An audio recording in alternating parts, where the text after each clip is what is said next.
I'm sorry. You thought that was all? No. Park your butts back down. We ain't done just yet. Stage 2 of the Oceanic League is due to start in less than 2 hours. And seeing as it is my home region, I thought I'd do something a little special and preview the upcoming stage. I'm going to be talking about the teams, what their rosters look like, their previous results if applicable, and where I think they are going to rank this stage. And with that, let's begin. After weeks of speculation and rumor after being dropped, the Ex-Bliss boys have found themselves a new home in Gaimin Gladiators, who returned to Siege after a year and a half away. Not much to speak on in terms of results. First place in the last 3 stages, top 8 at SI 2024, and were 1 match away from making the quarterfinals in Manchester. It's been a good run for these boys. However, dropping Odah after the Esports World Cup was finished, I'm not too sure what to make of it and how it's going to affect GG. Tuhan coming in for the outgoing Odah is a solid choice, but it's going to be interesting to see how he handles being with Fisho Guy, Brenda, Sage, and Wettables. The addition of Titan as their new head coach is definitely cause for intrigue this stage. I'm very excited for the Gaimin Gladiators' return. But they are not the only ones, as the Chiefs also returned 2 years after their departure from APAC South. Acquiring the Ludovica roster after their Oceanic rivals win prior to Stage 2 and bolstered by the inclusion of Ex-Bliss player Odah, the team lineup looks like this: Odah, Cairo, Tex, Player, and Quiz. But the even bigger piece of news is the reveal that former Fnatic player Jigsaw is returning to OCE as the Chiefs sub. I'm rather curious to see where this leads, as he was with Bliss for Copenhagen before being picked up by then Koi for Stage 2 of Europe. All of these guys have been around APAC South and the Oceanic League for a few years now, so they know the pressure of performing well. But I also reckon that these guys might have a chance to knock Gaimin Gladiators off the top step of Oceania. And the other team that might give both GG and Chiefs a run for their money is the newly acquired Antic Esports roster. Antic have returned after dropping their original roster after Stage 1, but decided to give it another go with Chef Jeff, Hunter, Scars, Jacana, and Lunchbox. Back when they were the Man LFO roster, they came in second in Stage 1, just behind Team Bliss. However, that was with both Cairo and Player in the team. After they left for Ludovica, they picked up Jacana and Launchbox from Circular Spheres to fill the void. Ever since their days as Mammoth Esports, this roster in one form or another has just gotten better and better the longer their tenure in the league. And honestly, they just need to let Chef Jeff cook. Because if he's allowed to, he will go nuclear and pull off some of the craziest feats you'll ever see in OCE. One of the more familiar but inconsistent teams in OCE, Circular Spheres returns to the Oceanic League for Stage 2. This team, for the most part, has been comfortable among the mid-pack, but that isn't to say they're a bad team by any means. They have been able to pull off some surprise wins in the past, even while they were under the Aerial Arise moniker this time last year. Physics, Japer, Killerman, Neptune, and Saved are all solid players in their own right, but can they come together and help raise this team out of the middling mid-pack? I reckon they might have a chance. Speaking of familiar orgs, we have Odium back in the league, although not the roster we're familiar with. For some reason, they decided to drop their previous roster and pick up the Sigma 5-stack that made it through the qualifier playoffs to make it to the league, even though Odium already qualified to the Oceanic League with their previous roster. I don't get it. I just don't. But what's done is done. This Odium roster consists of Hail Dubs, Crine, Ray, GG Freelo, and Razor. Near as I can tell, this whole roster is relatively unknown. So I'm curious to see if Odium, the Orcs' faith in this team is not misplaced, and they genuinely saw something they couldn't find in their old roster. Speaking of Odium's old roster, we now come to a new org to OCE in Supanova, who returns to Rainbow Six after leaving North America 3.5 years ago. That's a hell of an absence. But they decided to look to OCE at the right time as they snagged the Ex-Odium roster of Quickie, President, Dirty, Bippin, and Palarazi. Back when they were Odium, this team was only just off the podium in every stage they appeared in, coming in fourth in both Stage 2 last year and Stage 1 earlier this year. But they're going to be without a coach this stage as their old coach in coma left Odium prior to the team being dropped, and they haven't got a new coach as of yet. It's good to see these boys with a new org, but I think because of the other teams in this league for this stage, I don't think they can replicate their previous results. So, remember when I mentioned Outlast Gaming in my Europe Roster Mania video as Sublex's new team? Well, that kinda aged like old cheese, as did some of the other roster news I dropped, because Outlast have decided to drop their NA team and acquire the 5-sharp roster that made it through the qualifier playoffs. Ned, Bale, Riaz, ACOG, and Yentir all came through the qualifiers in the upper bracket without dropping a map. So there is potential here. But they're about to come up against the cream of the Oceanic crop, where the level of play is higher than they're used to.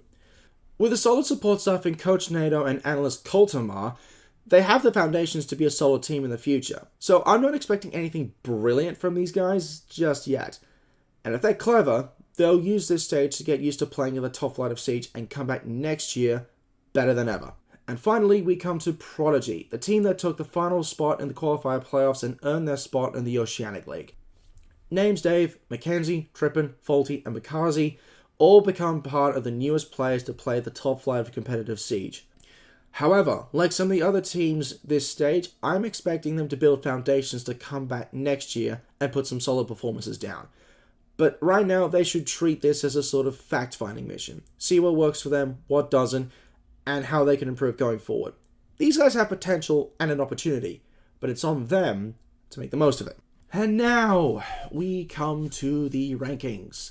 How this is going to work is I'm going to go from the bottom up and rank each team based on how I feel they're going to go in Stage 2. Part of this is gut feel, part of this is based on results from previous stages and events. And so, coming in at number 8... I'm going to say Odium, and there's a couple of reasons why. Firstly, they're one of 2 teams in this league who do not have a coach, the other one being Supanova. But the bigger reason is that none of these guys have ever touched the top flight of Siege. They're essentially rookies. Yes, they did make top 4 in the qualifier playoffs to get into the OCE League, but I feel like that's rather misleading as they had a fairly easy run in the upper bracket, beating both Bandits Esports and the now defunct Lycus Empire OCE Roster. If they're not prepared for what they signed up for, then they're going to be easy pickings. At number 7, I'm going to put Prodigy here, for a similar reason to Odium, in that they're essentially rookies who only just made it into the OCE League. The key difference between them is that Prodigy actually has a coach, someone who can calm the boys down, talk them through strategies and plays, and guide them into being the best potential gunners they can be. It's still not going to be easy for them, and they could also potentially be the wooden spooners. But never underestimate the power of having a coach at your back. Number 6 was a tough one because I had a choice between 2 teams. But I ended up putting Outlast here. The reason is pretty similar to Odium and Prodigy, as they are the 3rd team of rookies in Stage 2. However, I feel like they're going to be the best of the rookies. Why? Because they have a very solid support staff behind them with a coach and an analyst, and a known player in Bale leading the team. Someone who actually has played in the league before. But a good support staff and one recognized player does not a team make. It certainly helps, but it's not enough to make a solid dent in the league, especially with the level of talent present. And now we come to the teams that have become a regular fixture in the Oceanic League, beginning with Supanova at number 5. As the only other team without a coach, they do find themselves at an inherent disadvantage. But they also have enough collective experience at the top level to not get too far ahead of themselves. And on their best day, they can absolutely be disruptors for the rest of the league. But it's still not enough to beat the best in a consistent manner. They're not there just yet. I feel like there's still something missing. I can't quite put my finger on it. Coming in at number 4 is Circular Spheres, which is looking the best it's looked in a long time. The inclusion of Killerman, Neptune, and Saved is going to bolster their fragging potential this stage, and I reckon they can give the rest of the league a proper fright on their best day. But I don't think their ceiling is quite high enough compared to the top 3 teams in the league. But I think that speaks more to how even this league is. Even Prodigy and Outlast can cause an upset if not taken seriously. Circular Spheres is definitely the best of the rest. There's little question about that. But I just don't think they're quite capable of being counted among the best. Yet. Number 3, we have Antic Esports. This was honestly the most difficult to rank given who we have left, but the talent and experience in the other two teams feels too potent to ignore. History teaches us that this roster will probably end up on the podium, but they're going to have to fight it out with Circular Spheres for that bottom step.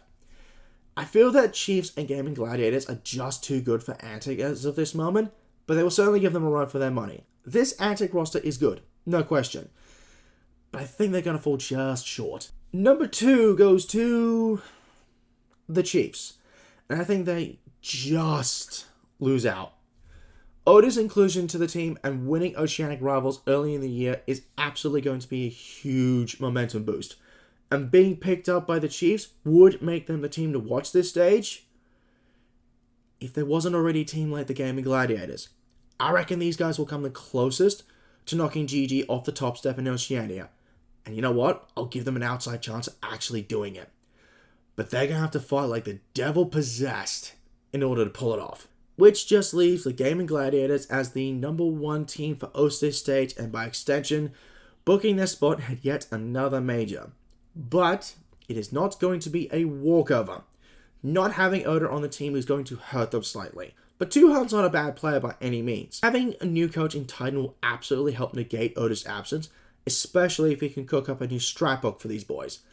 I have no doubt that they will be still considered among the best in the Oceanic League, but their reign at the top is under threat, and it's up to them to weather the storm. And with that, we come to the end of our Oceania Stage 2 preview. I hope you enjoyed it. I plan on making this a regular thing every stage in the hopes that we get more people watching OCE, as I feel it's one of the more balanced leagues, as well as one of the most entertaining. And now, time for me to enjoy some Siege. Until next time, this is your resident Silverwolf, signing out.